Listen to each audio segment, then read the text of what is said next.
먼저 오늘 아침에 이제 갑작스러운 한국에서의 이 사고 소식을 전해 들었습니다.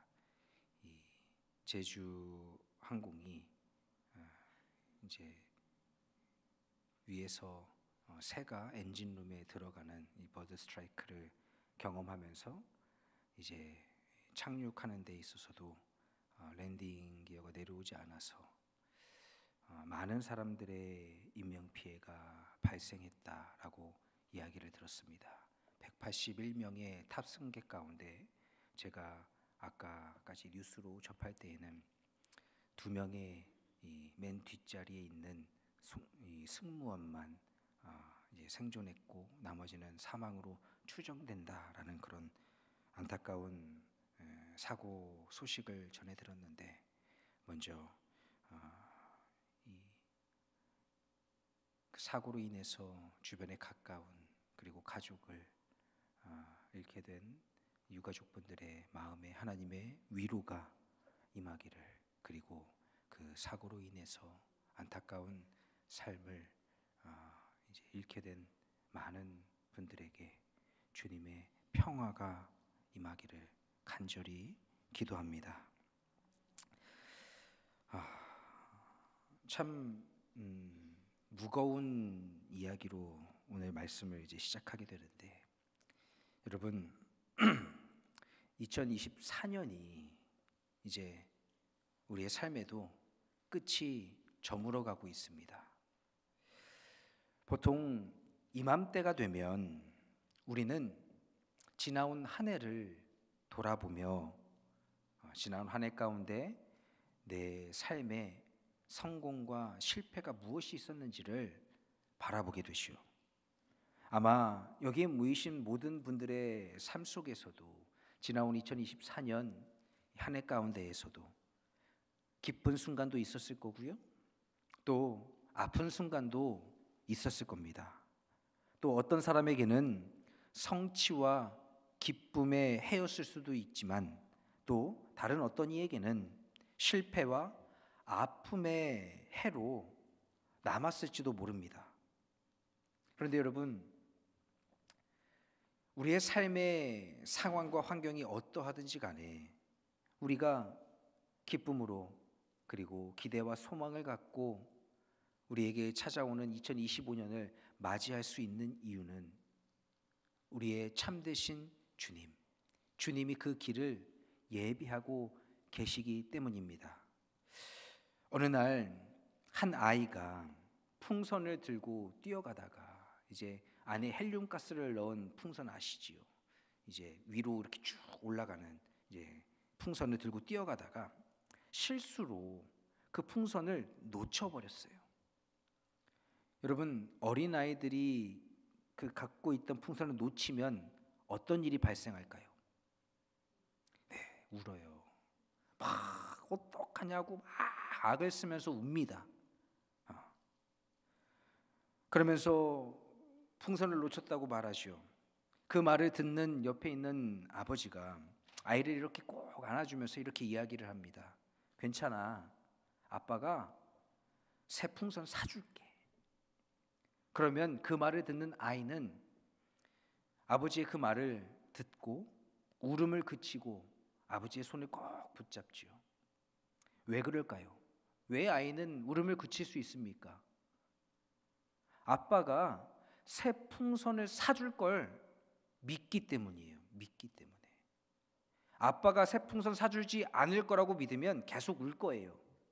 그런데 아이가 울음을 그칠 수 있는 이유는 아빠를 믿었기 때문입니다. 아빠의 그 약속, 그 말을. 여러분, 우리의 삶에도 이 아이처럼 하늘로 날려버린 풍선 같은 순간들이 있습니다. 그러나 하나님은 우리에게 말씀하십니다. 너희는 이전 일을 기억하지 말라.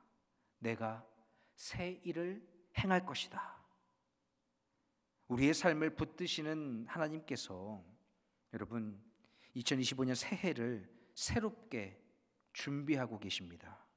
오늘 우리에게 주어진 이 말씀을 통해서 새 일을 행하시는 하나님의 은혜를 묵상하며 다가오는 2025년을 다시 믿음으로 준비하는 시간이 되기를 주님의 이름으로 간절히 축복합니다.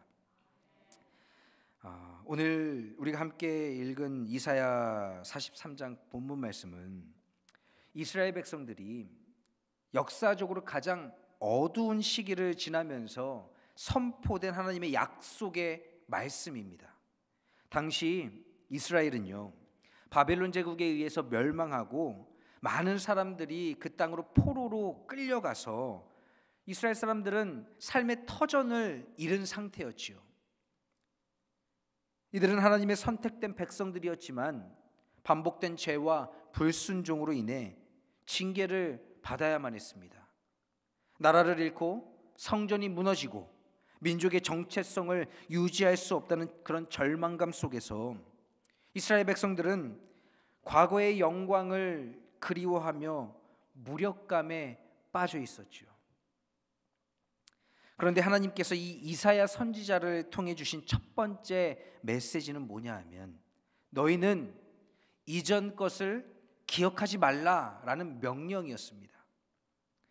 여러분, 이 이사야 선지자가 선포한 이 이전 일을 기억하지 말라라는 것은 뭘 의미할까요? 바로 이스라엘 백성의 과거 실패와 고통을 가리킵니다. 바벨론 포로 생활은 이스라엘 백성들의 죄의 결과였습니다. 하나님의 징계로 받아들여졌습니다. 그들은 자신들이 저지른 우상 숭배와 불순종으로 인해 이런 고통이 찾아왔음을 알고 있었습니다. 그래서 과거에 대한 회한, 죄책감, 내가 그때 하나님 말씀 들을 걸, 내가 그때 하나님께서 세운 선지자의 이야기를 믿고 다시 삶을 돌이킬 걸, 내가 왜 그때 이렇게 하지 못했나 하는 그런 죄책감, 이런 것들이 이스라엘 백성들의 마음을 짓누르고 있었습니다. 하나님은 그런 백성들에게 이전 것을 기억하지 말라고 말씀하세요. 여러분, 이거는요, 단순히 과거를 무시하라는 뜻이 아닙니다. 그것은 이 이전 것을 기억하지 말라라는 말의 참된 뜻은 과거의 실패에 발목이 잡혀서 미래로 나아가지 못하는 이스라엘 백성들에게 새로운 시작을 선포하는 하나님의 말씀입니다. 아마 이 자리에 계신 분들 가운데에서도 2024년 목표한 대로, 계획한 대로 삶의 성공을 누리며 살아오신 분들도 계시겠지만, 또 그 반대로 실패를 경험하면서 죄책감과 내가 왜 그때 그렇게 하지 못했지 하는 마음 속에 고통 가운데 계신 분들도 있을지도 몰라요. 여러분, 만약 그런 분들이 계시다면 주님이 오늘 우리에게 주신 이 말씀을 붙잡으십시오. 이전 일을 기억하지 말라. 그 과거의 실패에 너무 매달리고 붙들려 살지 말아라. 하나님은 우리의 과거를 아시고 그로 인해 상처받은 마음을 위로하시지만 우리가 그 상처에 머물러 있기를 하나님은 원하지 않으십니다. 우리의 삶에서도 종종 과거의 실수와 실패가 현재와 미래를 가로막을 때가 있죠. 그러나 하나님은 말씀하십니다. 그것이 끝이 아니다. 나는 너를 새롭게 하고자 한다. 하나님의 이 말씀은 오늘 우리에게도 동일하게 적용됩니다.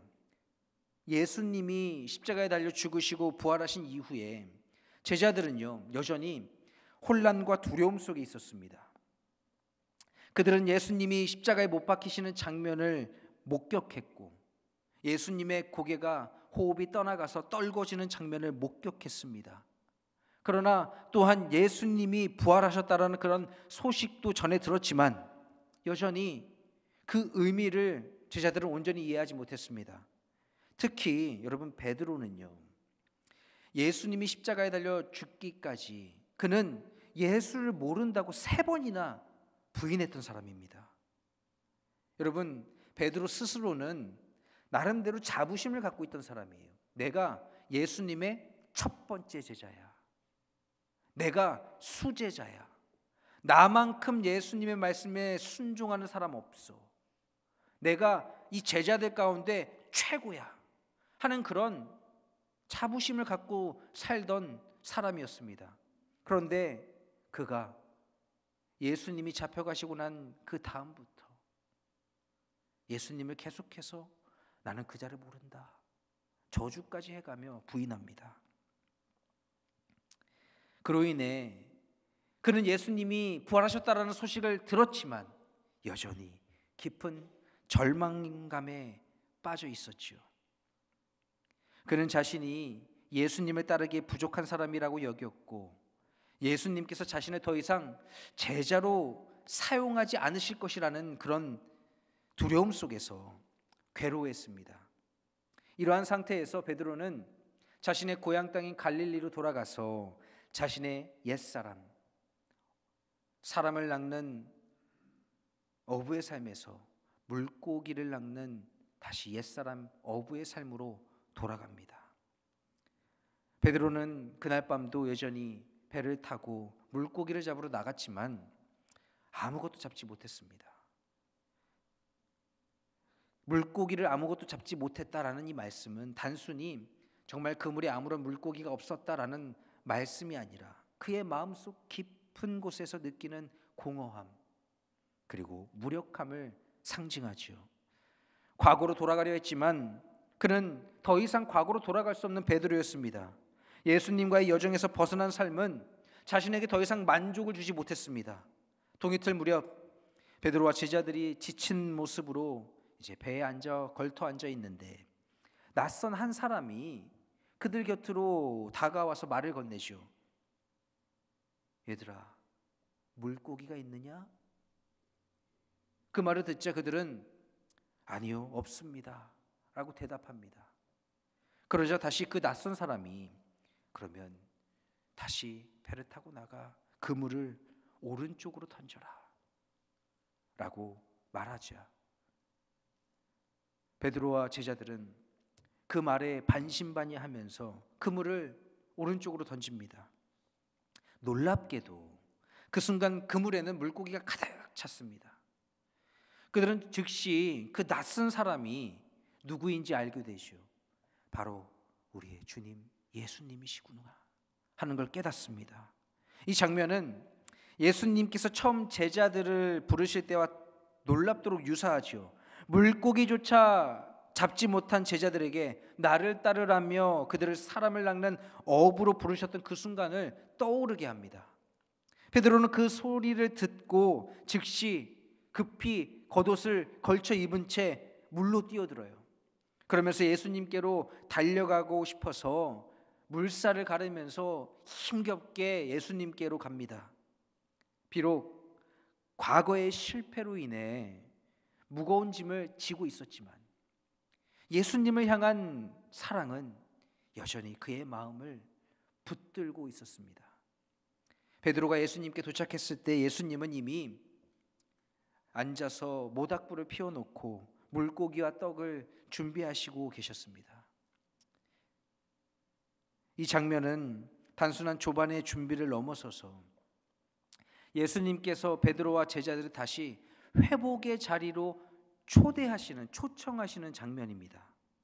그들은 자신들의 공허한 노력 속에서 예수님의 초대를 다시 받지요.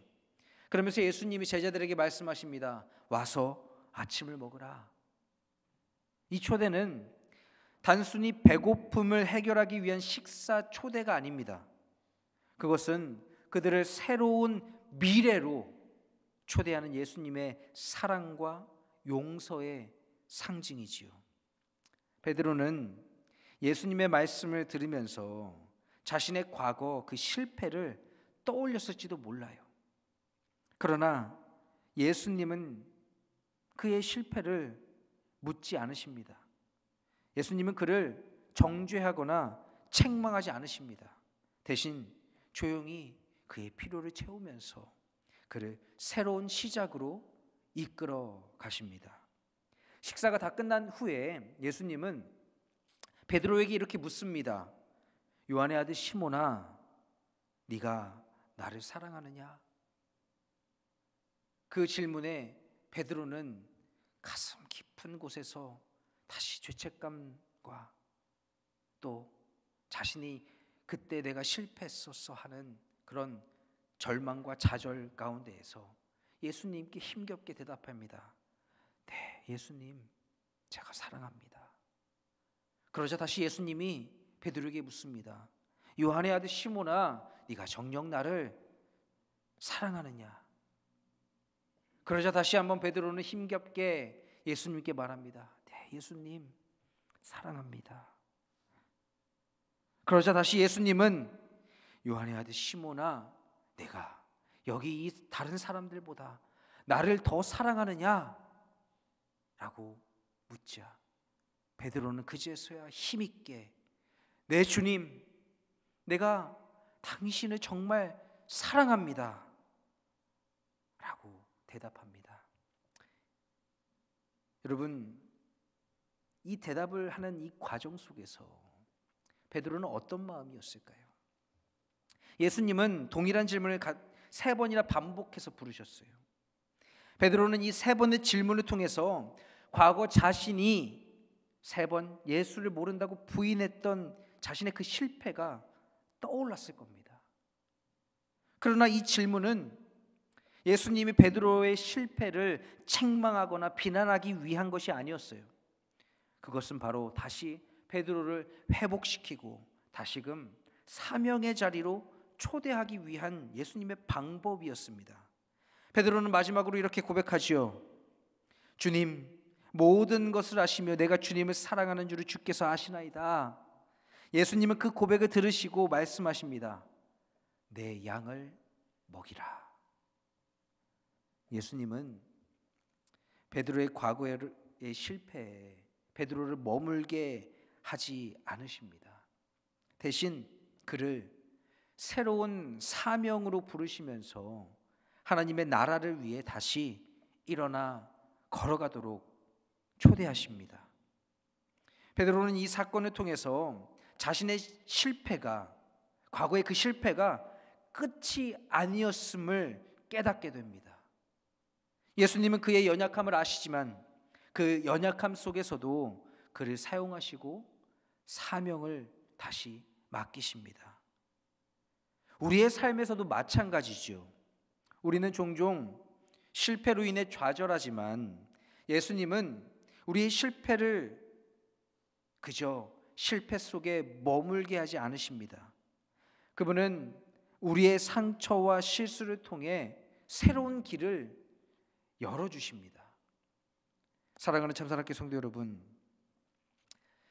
베드로와 같은 이 회복의 순간을 기억하시기 바랍니다. 예수님은 우리의 실패를 아시고 그 자리에 함께 하시며 우리를 새로운 미래로 초대하십니다.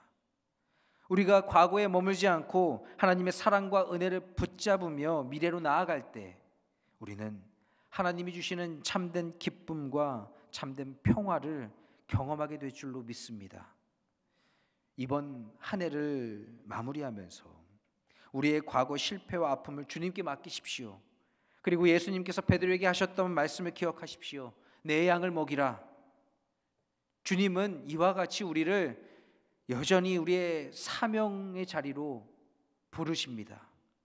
주님의 초대에 응답하며 새로운 시작을 다짐하는 우리가 되기를 소망합니다. 예수님은 우리를 그 과거의 자리에 머물게 하지 아니시고 우리의 과거를 묻지 아니하시고 우리를 새로운 사명의 자리로 부르십니다. 우리의 삶에도 이와 같은 회복의 순간이 있지요. 하나님은 우리의 실패를 딛고 새로운 길을 걸어가기를 원하시는 분이십니다. 하나님은 우리의 삶에 새 일을 계획하시는 분이십니다. 새 일을 행하신다라는 그런 하나님의 약속은 단순히 과거의 실패를 덮어주는 게 아닙니다. 그것은 우리의 한계를 뛰어넘어 우리가 상상할 수 없는 더 큰 소망과 기쁨을 주시기 위한 하나님의 위대한 계획입니다. 이사야 43장 19절 말씀에서 하나님은 이렇게 말씀하십니다. 보라, 내가 새 일을 행하리니 이제 나타낼 것이라. 이 말씀은 우리에게 주시는 단지 위로의 메시지가 아니라 우리에게 도전을 주는 하나님의 약속입니다. 하나님은 과거에 얽매여 좌절하는 우리를 그 자리에 그대로 두지 않으십니다. 오히려 새로운 길을 여시며 그 길을 걸어가도록 이끌어 주십니다. 이 약속은 단지 이스라엘 백성에게만 주어진 것이 아니에요. 오늘날 우리에게도 동일하게 적용됩니다. 보라, 내가 새 일을 행하리니 이제 나타낼 것이라. 우리는 종종 과거의 실패와 아픔 속에서 매여서 살아갈 때가 있죠. 어떤 사람은 과거의 상처를 치유하지 못한 채 현재와 미래를 향한 걸음을 내딛지 못하고 살아갈 사람들이 있습니다. 또 어떤 사람은 반대로 과거의 성공에 안주해서 하나님께서 앞으로 주실 더 큰 축복을 기대하지 못한 채 살아가는 사람들도 있습니다. 그러나 하나님은 이전 일은 기억하지 말라, 옛날 일을 생각하지 말라라고 말씀하십니다. 이 말씀은 과거를 잊으라는 말이 아니에요.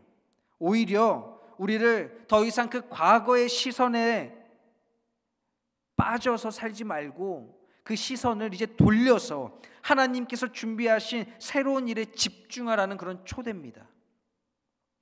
하나님은 우리의 실패를 넘어 더 큰 소망을 주시기 위해 새로운 길을 계획하고 계십니다.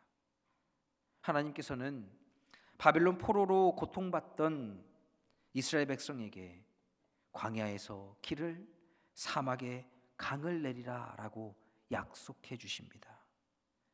여러분, 이것은 불가능해 보이는 환경 속에서도 하나님께서 새로운 역사를 이루실 것임을 보여주는 말씀입니다. 우리의 삶에도 이와 같은 광야와 같은 또 사막과 같은 순간들이 있습니다. 방향을 잃고 헤매는 순간들이 있고요, 메마른 환경 속에서 희망이 보이지 않았던 순간들도 있습니다. 그러나 하나님은 우리의 광야와 사막을 변화시키시는 분이십니다. 우리가 하나님의 약속을 믿고 나아갈 때 하나님은 새로운 길을 열어주시고 우리에게 마르지 않는 강을 공급해 주시는 분이십니다. 아마 한 해 동안 직장 생활하시면서 많은 어려움 겪으신 분들 계실 겁니다. 또 사업하시면서 이런저런 말도 안 되는 상황과 환경, 어려움을 경험하셨으리라고 생각됩니다. 내 능력으로 문제를 해결하려고 하다가 더 깊은 좌절에 빠진 경험도 있으리라 생각됩니다. 그러나 하나님은 그와 같은 실패 속에서도 우리를 놓지 않으세요. 오히려 그 실패를 통해 더 큰 배움을 주시고 새로운 기회를 준비하십니다. 실패가 끝이 아니라 바로 하나님의 역사가 시작되는 자리임을 여러분 모두 믿으십시오. 2024년 한 해를 마무리하면서 우리는 저마다의 시간들을 돌아보게 되시오. 삶에 감사와 기쁨이 있었던 순간들, 때로는 실패와 아픔 속에서 눈물 흘렸던 순간들도 있었을 겁니다. 그러나 사랑하는 참사랑교회 성도 여러분, 우리의 지난 시간은요, 그 시간이 실패든 성공이든 헛되지 않았습니다. 하나님은 우리의 성공과 실패, 기쁨과 슬픔 모든 것을 사용하셔서 더 큰 계획과 섭리를 이루어 가시는 분이십니다. 하나님께서 우리에게 말씀하십니다. 보라, 내가 새 일을 행하리니 이제 나타낼 것이라. 2025년 새해는 여러분 집에 걸어놓은 2024년 달력을 떼고 2025년 달력을 다시 거는 그런 시간이 아닙니다. 바로 하나님께서 우리에게 허락하신 새로운 기회와 도전의 시간입니다. 과거의 상처에 그리고 실패에 머물지 말고 하나님의 약속을 붙들고 새해를 향해 힘차게 나아가시길 바랍니다. 2025년 새해는 실패와 두려움 대신에 믿음과 소망으로, 좌절 대신에 하나님께서 주시는 평강과 기쁨으로 채워가는 한 해가 되시기를 주님의 이름으로 간절히 축원합니다.